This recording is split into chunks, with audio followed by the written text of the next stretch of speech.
Gjykata kushtetuese ka vendosur që të rikthejë në detyrë edhe një herë Belinda Ballukun, e cila ishte pezulluar me vendim të gjykatës së posaçme. Për të folur mbi këtë vendim kam të ftuar në një lidhje direkte avokatin Zaçi Islami. Zoti Islami, faleminderit shumë për intervistën. Edhe unë faleminderit për ftesën. Zoti Islami, çfarë mendoni për këtë vendim gjykatës kushtetuese për rikthimin në detyrë të Belinda Ballukut? Qa ka aty për të menduar? Se prisni do një tjetër ju? Prisim një tjetër, ne dim që drejtësia është Edi Rama. Do më thënë, gjykata është Edi Rama, prokuroria është Edi Rama, ministria është Edi Rama, policia është Edi Rama, avokati i popullit është Edi Rama, kryeministria është Edi Rama, presidenti është Edi Rama. Qa prisni ju? Se s'po kuptoj. Qa prisni? Absolutisht asë një spritet. Edi Rama i ka marrë të tëra pushtetit, i ka marrë të tëra, i ka bërë dhe kuptohet se kush qëndron pas Edi Ramës, se këtë e dim të tërë kush qëndron pas Edi Ramës, megjithatë ata që qëndrojnë pas Edi Ramës dhe bëjnë një syqore, një veshur tani për këto që bën Edi Rama këtu, ata që na japin leksione për demokracinë, janë ata që i bëjnë këto, edhe si bën Edi Rama nga koketia. Dhe unë ata dënoj.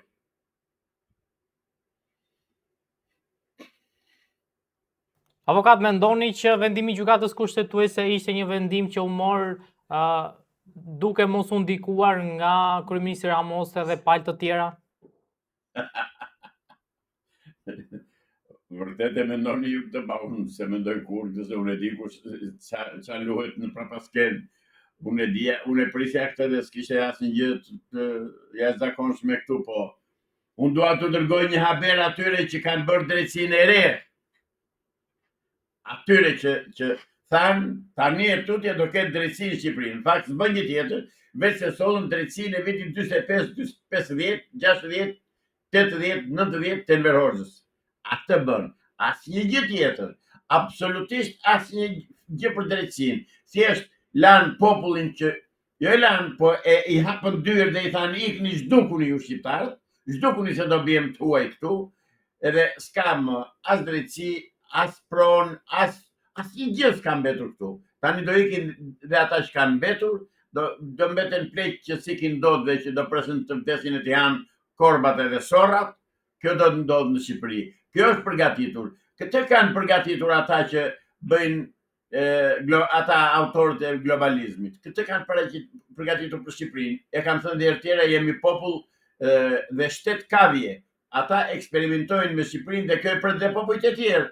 Po të parë që hanë këtë jemi ne.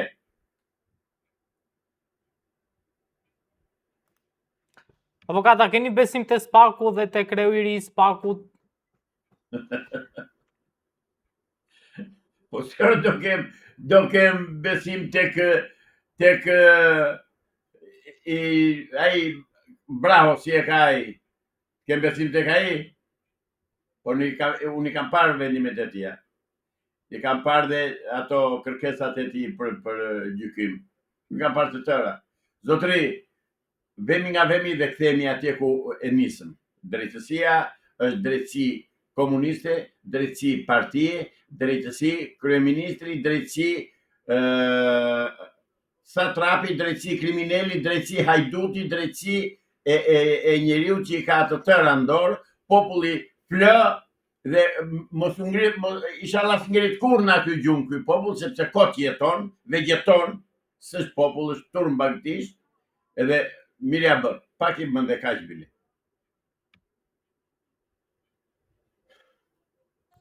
Zoti Islami, si shpjegohet që gjykata kushtetuese vendosi pro Belinda Ballukut dhe a mendoni që ka pasur trysni ndaj kryeministrit Rama nga Belinda Balluku siç është folur në media? Pyetja është retorike. Pyetja ka përgjigjen brenda. Zotëri, gjykata kushtetuese duhet të them këtë, me të vërtet i qaj hall. Sepse ata nuk kanë nga janë baj. Atyre nuk u rrezikohet kur kanë për të bëjnë me kryeministrin, atyre nuk u kërcënohet karrikja, se karrikën e japin me dy duart ata, po atyre u kërcënohet koka. Dhe ata e dinë mirë ti gjë. Atje ka njerëz me integritet, ka njerëz me personalitet, por është e pamundur që të dalin përballë, sepse këtu mbretëron dhuna e grupeve kriminale që janë në pushtet, të kryesuar nga grupet e strukturuara kriminale që janë në pushtet, të kryesuar nga krye kapobanda e gangsterëve e Dirama dhe të tjerët pastaj me radhë, që i dëgjojmë që lehen atje në parlament dhe nuk bëjnë asnjë. Pra, drejtësia zotëri është në presion të jashtëzakonshëm. Ata e din, shpirti i tyre e di se si vjen në ato karrike dhe si vjen në atë punë. S'kan mundësi të japin dorëheqjen, i këshillojnë gjë. I kanë mundësi tani me që ja bën dhe këtë, ja plotsuan dhe këtë urdhër kryeministrit, të japin dorëheqjen të vendin në shtëpitë tyre. Se dhe një gjyqtari që e mirë, e rregullt atje dhe që mbështeste gjithmonë ishte vendim i Pakicës dhe atë bëri njërën e Dirama sa e hoqi. Kështu që drejtësia ka vdekur dhe kjo që reformon drejtësi. Kam nderin të them që në vitin 2015 kam thënë nuk do bëhet reformë drejtësi, thjesht do vjen në drejtësi njerëzit e pushtetit dhe praktikisht kjo po ndodh pikë për pikë, presje për presje. Falenderoj Zotin që më ndriçoi mendjen atëherë dhe thash këtë gjë duke ndjerë, natyrisht dhe duke parashikuar dhe duke ditur se si veprojnë komunistët. Prandaj thash, dhe kështu dolli, dhe kështu është. Dhe është më keq akoma situata, do ta shikoni.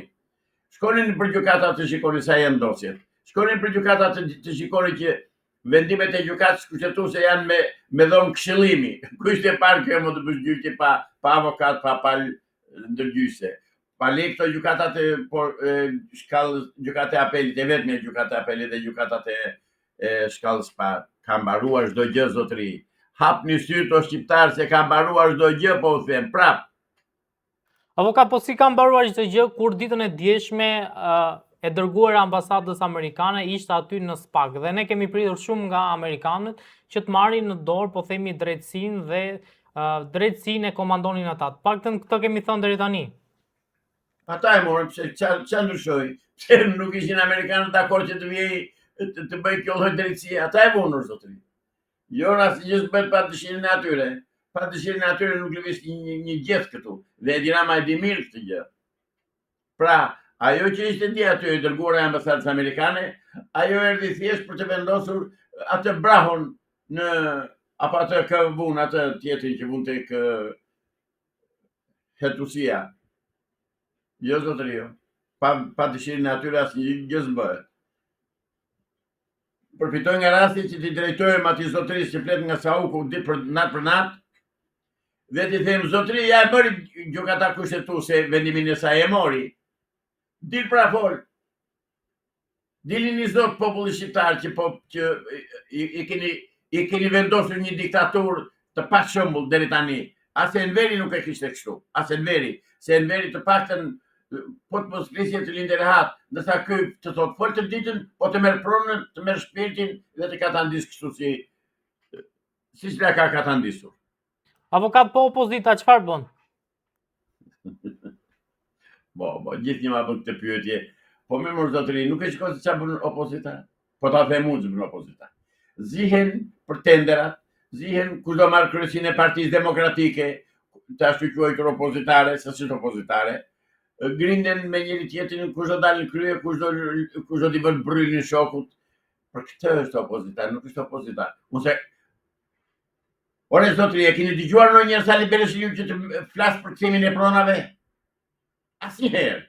E keni dëgjuar ndonjëherë Sali Berishin që të diskutojë dhe kontestojë dhe të thotë që ne po të marrim pushtetin do revokojmë ligjin 7501? Asnjëherë. E keni dëgjuar ndonjëherë që të thotë ne do bëjmë pamundur që shqiptarët të punojnë në Shqipëri dhe të mos ikin marrin arratin? Asnjëherë. I dëgjon ditë për ditë, grinden me njëri tjetrin si qënd në korrit, kush të marrë pjesën më të majme edhe kush t'i bën bryllin shokut. Kjo është opozita zotëri. S'ke opozit në Shqipëri. Po të kishte opozit e Tiranës do t'i driteshin këmbët. Jo më të kishte gojë dhe të fliste me t'jepte urdhra gjykatës kushtetuese. Megjithatë, i lumt, ka mbështetjen e asaj zonjës atje, asaj zonjës që ishte në mbledhje, po pse ishin gjithë ata? Dhe t'na thonë. Dhe të dalën prononcohen për këtë që u bë.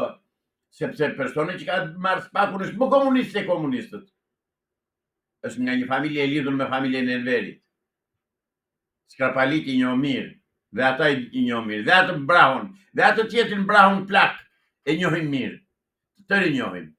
Pra janë ata që komandojnë dhe shqiptarët janë kapur për fyti e nuk kanë nga lëvizin. Kjo është situata me drejtsinë, zotëri. Desha që të edhe diçka prit. Po, Do dëshiroja që të dilte një i vetëm, o gazetar, o politikan, o antar i PD-s, dhe të më thoshte, ore zotëri, që janë këto që thua ti? Nga pushteti i Shpresë nuk diskutohet. Po ata të më thonë, që janë këto që thua ti? Pse na akuzo? Të debatoj me mua. Po ata s'kanë ngel debatojnë me mua, sepse kanë probleme me njëri tjetrin, kanë probleme të brendshme dhe njerë Shqipëria që mbeti në këtë ditë halli. Por i drejtohem dhe njerë Shteteve të Bashkuara të Amerikës. Ju falemderit shumë, zotërinj Amerikan, që na e sollët e nverin 100% në pushtet të Shqipëri, në drejtësi, në ekonomi, në të tëra, në politikë, në të tëra.